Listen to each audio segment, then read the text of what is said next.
Welcome to Lawyer Business Advantage. This podcast is dedicated to helping attorneys earn more money, get better clients, and spend more time with family.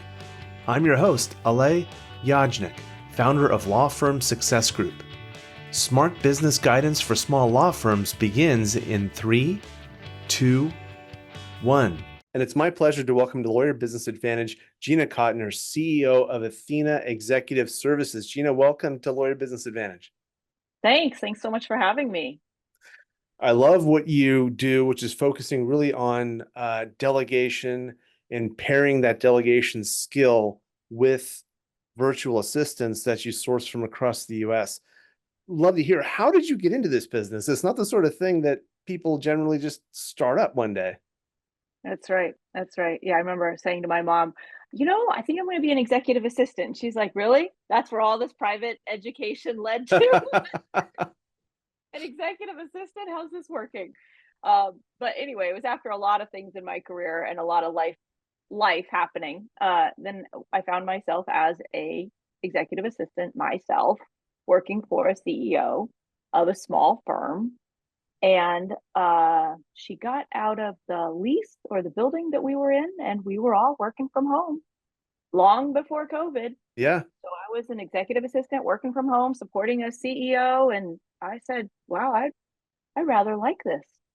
And then I think it was the second CEO that I brought in. She and I worked for a few years together, and then she went away, and then I found another CEO to work with. And again, I was very happy working from home. I actually went into his office maybe one day a week, and that was it. And then his HR director said, well, I could use you. So if you could plan for that. And I said, I don't have any more bandwidth. I'm not looking for any more. And she said, okay, well, no problem. Just find me somebody like you. Yeah, that'll be easy. So I thought, all right. And she and I had some people in common, and I found somebody. I said, all right, how about this person? I think this person could be really good. And she said, yeah, and you coach her, right? And we'll pay you a little extra to coach her every week and make sure that she's just becoming the kind of executive assistant that you are. And I said, okay.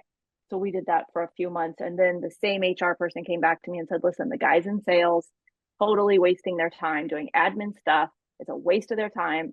Go find me somebody else. And by the way, you should open this as a business. Very So cool. that's the short version. Love that. What a great story there. And how, just for our audience, how do you distinguish between an executive assistant and a virtual assistant? Or is there a distinction? Right. Or a personal assistant, or an admin assistant, or XYZ PDQ Yes, exactly. assistant, right? They're all out there, and we are in a world of the wild, wild west right now in terms of the virtual assistant industry. It's exploding. It's unregulated. You can call anything you want. So I guess how I look at it is, if you went to a big company like Amazon, I spend most 3/4 of the year in Seattle. So if you go to Amazon, you look at, say, all the admin jobs available. You have tiers of admins, right? An admin 1, admin 2, admin 3. Then they become an executive assistant, higher caliber business acumen, higher level of business knowledge, of partnership, of confidence to stand shoulder to shoulder with an executive, or maybe 3 directors or 2 VPs or 1 C-suite person, and be their partner in having their week, their life, their month work. So those are the EAs, right? The executive assistants, and they've got varying degrees. Then in comes the virtual assistant world. So you could have all of that in the virtual world, except within the virtual assistant industry now, you've got the globe. So you have overseas VAs, which are heavily in the Philippines and also other countries, but probably that's the biggest mass of them. Then you have virtual assistant agencies here in the United States. And then you have just solopreneurs. Sally Sue, right now, she's sitting at her dining room table in Kansas City. She'd be perfect for you if you could find her. She's got a few clients. And the VAs, it is just, I can't even tell you how they're distinct. Some of them are very high caliber, high level of business acumen. Some of them are just task doers. $6 an hour is appropriate.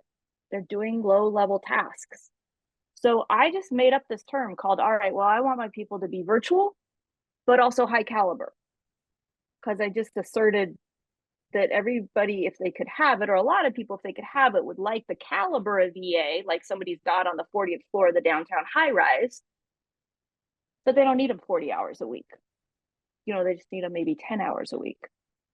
So unfortunately, the words you use don't always indicate the skill level. And also the cities you're in. If you're in Los Angeles and you refer to a person, what they would call, many people in LA would call a personal assistant, is what I would call an executive assistant. Ah, And okay. my executive assistant does a ton of personal stuff.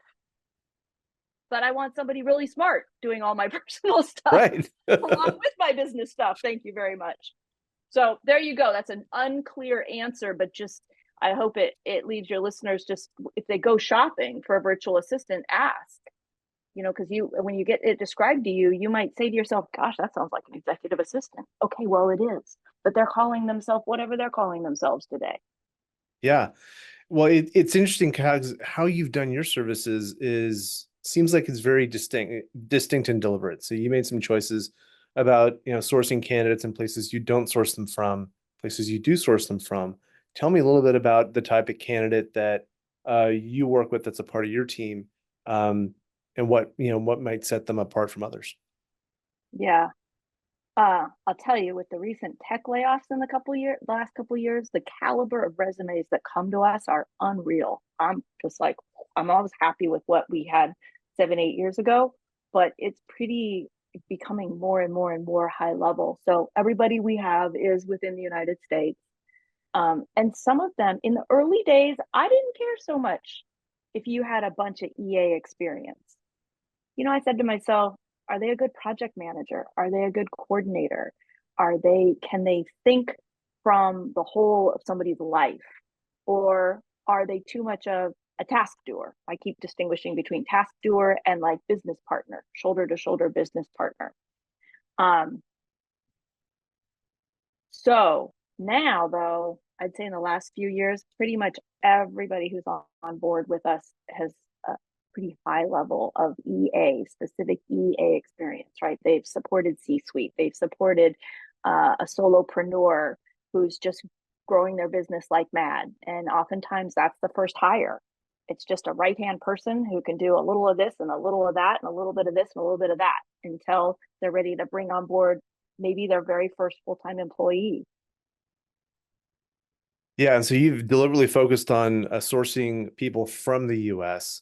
What made that? Why did you decide to do that?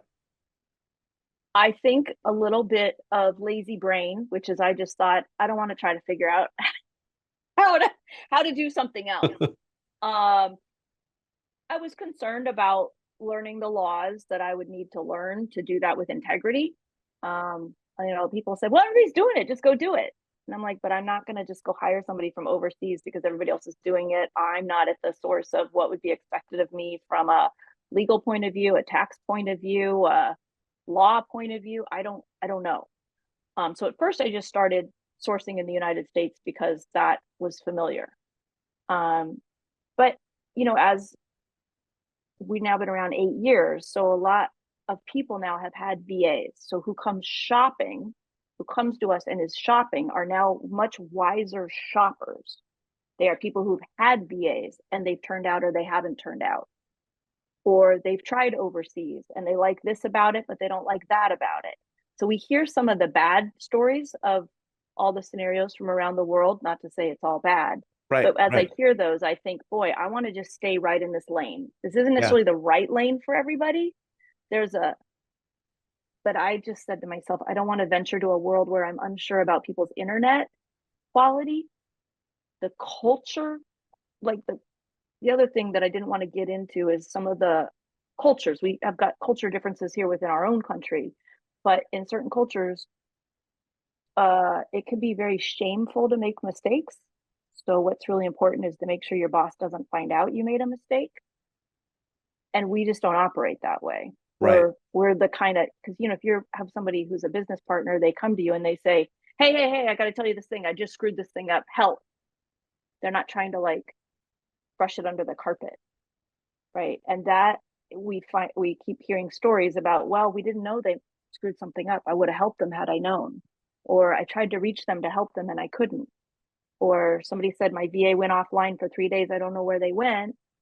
And I'm not from that country or from that culture. So I have a hard time understanding where did they go. And then they reemerged 3 days later and they said, oh, there was just a coup going on.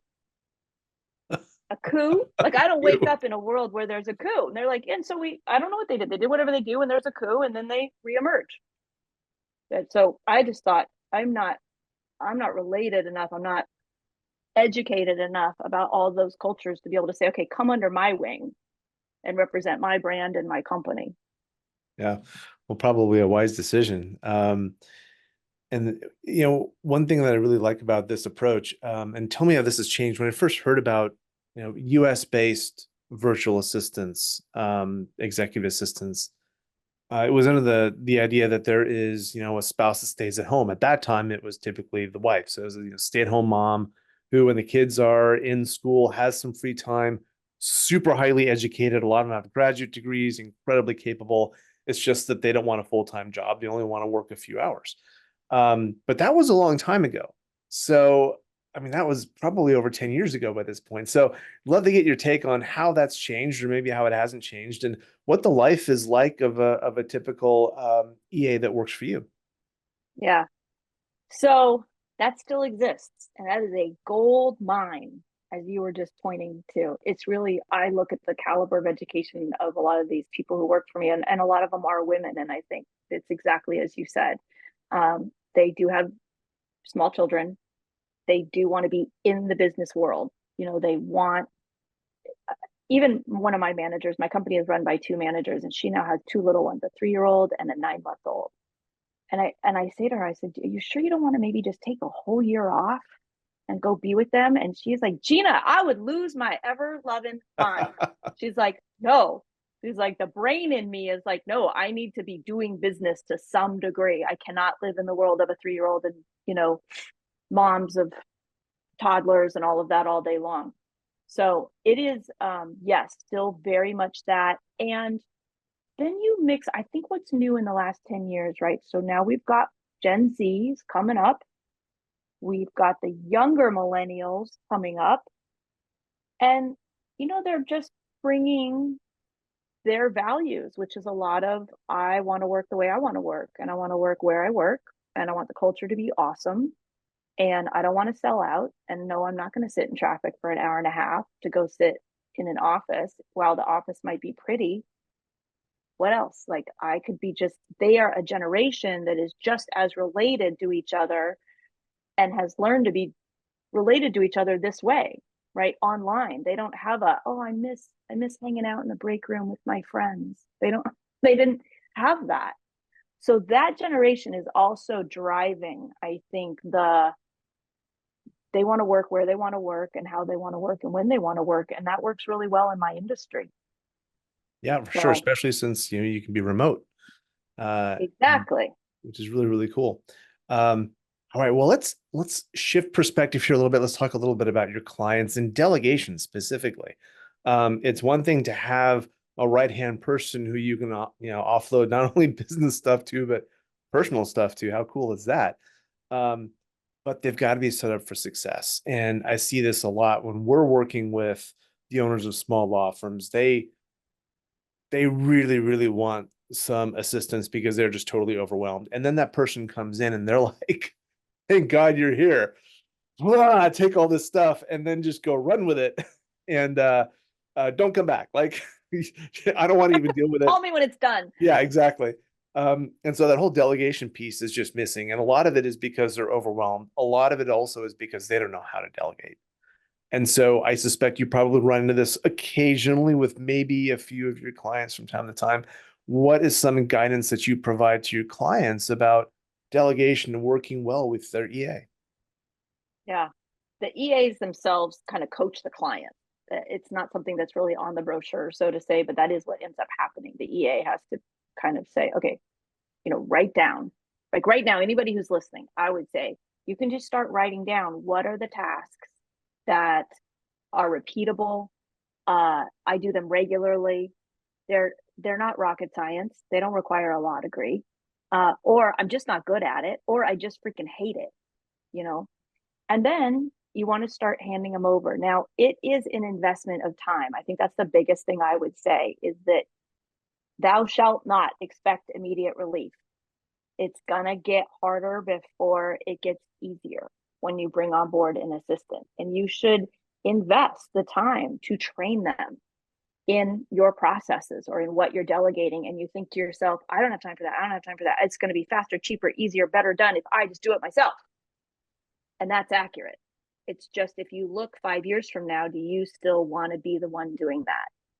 So you're investing this week as you sit down with your brand new EA, VA, whoever you're working with, and you think, I don't have time for this. I don't have time for this. I know, but this is your key out of the trap. You invest 3 hours this week with your EA. That's 3 hours a month from now. They're not going to have those questions again. So you're investing today in who you're going to get to be a month from now, and then 2 months from now, and 3 months from now, and 4 months from now. All those questions, all those things you have to explain in the first few weeks, you're not going to have to explain that again. And so then let's say you do invest that time, you teach them a process, you show them something. First, they might come to the party knowing how to do 50% of it, and you give them the other, your 50% take on it to finish the job. And the next time they go do that, they may have 5 questions. And then the next time they go do that process, they have 2 questions. And then the next time they go do that process, they just call you when it's done. And that's all because 3 months ago, you invested the time. So you're really investing in who you're going to get to be in the future. And some tips I would say is tell people what done looks like. What is the definition of done? This project is done when XYZ is happening. So in other words, we're here and we want to get to here, right? We're at A, we want to get to B. And I would tell people why. Here's how you do it. Here's why we're doing it. And then sit back and say, what questions do you have for me? So when I delegate something, I make that person now the owner of it. You now own this process. We need a new piece of software to process payroll. That person's never done that before. I'm very clear that they've never done that before. So I say, here's where I would start, right? We add my brain and their brain together. And then I say, what do you need from me? I kind of sit back. What do you need from me? Because then they go, oh, this is really mine. Yeah, it's really yours. And I now work for you. I'm your greatest asset.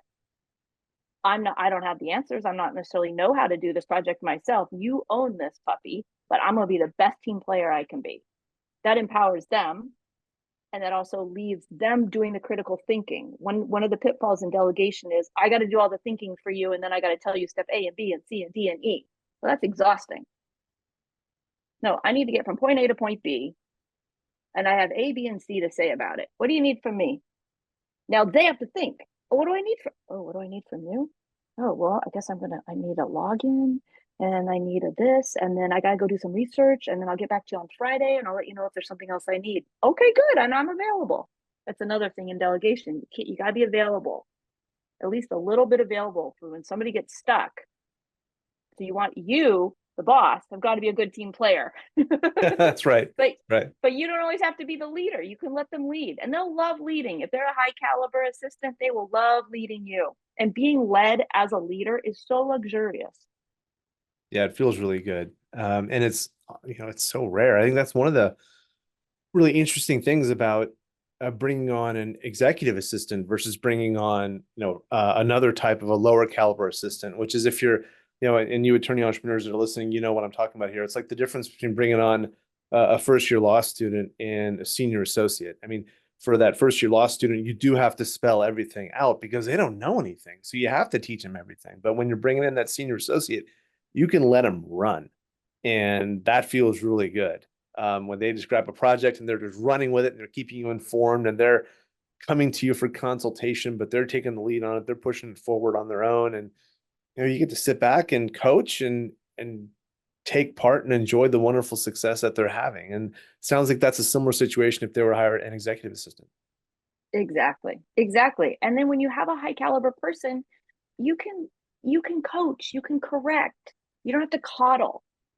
And you can create that in the beginning. Listen, I'm going to coach you and correct you. I know I don't know you that well, but if I don't coach you and correct you early on, and we're in a ship going from Seattle to Tokyo and you get 10 degrees off, we're going to end up in Singapore. So I'm going to coach you. And you guys out there listening to this, you want to make sure, don't be afraid to be put in correction. Bosses are so afraid to be like, I don't want them to feel bad. I don't want to throw them under the bus. Okay, well, it's not going to get better. It's going to get worse. So if you just kindly, professionally say, thank you for trying it that way. That's not how I want it done. Okay, come here. I'll tell you how we're going to do this. You got to keep the ship on track, going the direction you want it to go, because the longer you let it drift off course, the harder it's going to be to get that project or that task or that learning back the way you want it to be. Absolutely. And by the way, your employees of any kind, really, if you're providing that kind of advice, they're going to generally appreciate it as long as it's delivered professionally and kindly. There's nothing, rougher than, and we see this all the time when we're working with our clients, is they'll have a problem employee and we'll say, well, how long have you had this employee? And they'll say, well, 3 years. Great. When was the last time you discussed this issue with them? And they'll say, never. Okay. When was the last time you had a performance review? Oh, a couple of years ago. And how was that? Oh, they had a glowing performance review. And it's just like, they're never getting any feedback that what they're doing isn't correct. And so the sooner you can give it to them, the better and the easier it's going to be for them to change their habits and do what it is that you want them to do. Because at the end of the day, your employees are there to make your lives easier, not harder. I know it's crazy because we get wrapped up in professional development. We all want that for our team, but they're there to make your lives easier. Sometimes they're making money. Yeah. Both are great. That's right. That's right. So Gina, a little bit about your firm. What are some things that you're looking forward to with your firm over the next year and a half? Well, we're growing like mad right now, so it's kind of exciting. And my firm is mostly run by 2 managers. So my challenge this year, you could say, is to figure out what I'm going to do next with myself. So I've done a lot of work turning over the heavy lifting to them. So the next year looks like coaching them, developing them to now have an owner's mindset, so that the firm becomes less owner founder, which is me, owner founder dependent. It's barely owner founder dependent now, but this owner founder needs to figure out what she's going to do next, or she's going to cause too much trouble. You know what I'm saying? Like, sometimes the greatest gift you are is to get out of the way. So I need to get out of the way and then just let those racehorses run, and really work for them is really the biggest thing. Because, I wouldn't be surprised if they put me to work writing a book. They keep saying that we should write a book. They want me to go get up, live on stage, keynote speaking kind of stuff. So that may happen. But in terms of what we provide, I think we keep thinking of 3 or 4 or 5 other products we could provide, but we just always come back to, you know what, let's just stay in our lane, right? Let's just stay in our lane and keep being an industry leader in our lane, and not try to go produce 5 other products. So that's the current thinking. Could have be a very different answer for you in 90 days, but that's today's thinking. Well, Gina, congratulations on your success. Love what you're doing and the focus that you're bringing to this really critical role, not just for law firm partners, but for all executives. And if people want to reach out to you, what's the best way for them to do that? Yeah, if you want to reach out to me personally, you can find me on LinkedIn. And if you want to learn more about our firm and the offerings of it, you can go to our website, which is athenaexecutiveservices.com. And there's buttons all over there that say, do you want to learn more? And if you click on that, you'll find yourself talking to a woman named Jennifer Tracy. And she's super fun and sweet to talk to. And even if you want to just pick her brain and say, listen, I don't know if you guys are for me, but this is my situation, what do you recommend? She does a lot of secret shopping. So she knows a lot about the industry and she'll help you. Awesome. Great. Gina, thank you so much for being a guest on Lawyer Business Advantage. Great. Thank you. And that's a wrap for this episode of the Lawyer Business Advantage podcast. One thing that would really help both us and other new potential listeners is for you to rate this show and leave a comment in iTunes, Stitcher, or wherever you tune in to listen. And I want to hear from you, so connect with me on LinkedIn and let me know what you think of this episode. And if you are a solo or an owner of a small law firm and you're looking to earn more money, attract better clients, or reduce your stress, we would love to talk with you to see how we can help. Request your free law firm assessment by visiting lawfirmsuccessgroup.com. Again, that URL is lawfirmsuccessgroup.com. We look forward to talking with you soon. Thank you for listening. My name is Alay and Until next time, remember, you can seize freedom. You can embrace happiness. You can build your perfect practice.